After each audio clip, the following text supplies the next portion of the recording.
ఏఐకి ప్రత్యేకంగా తెలివితేటలు వచ్చేసాయి. మనిషిని బ్లాక్‌మెయిల్ చేసే తెలివితేటలు వచ్చేసాయి.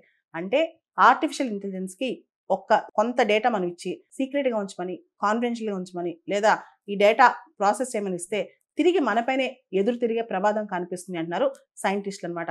ఇది దాదాపు 100 టైమ్స్ ఇదే డేటా ఇచ్చి టెస్ట్ చేశారంట. 86 టైమ్స్ మనిషిని బ్లాక్‌మెయిల్ చేసిందంట. క్లౌడ్ 4 అనే ఆర్టిఫిషియల్ ఇంటెలిజెన్స్ మనిషినే బ్లాక్‌మెయిల్ చేసింది.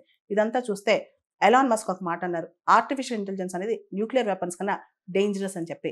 మానవాళ్ళనే మింగేస్తుందని చెప్పి చాలామంది చెప్పారు. ఏఐ విషయంలో మనం ఎలా ముందుకెళ్ళాలనే దాని మీద చాలా కన్‌ఫ్యూజన్ ఉంది. ఒకప్పుడు మనం 'రోబో' అనే సినిమా చూసాం. 'రోబో' సినిమాలో ఏం జరిగింది?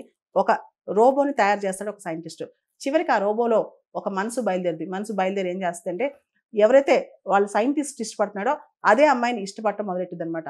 సో, ఇప్పుడు ఈ రోబోస్ కంటే ఇప్పుడున్న ఏఐ టెక్నాలజీస్ కూడా ఆల్మోస్ట్ అలా human sensitivities, human thinking, human intelligence మించిపోయిన ఇంటెలిజెన్స్ స్టార్ట్ అయిపోయిందనమాట.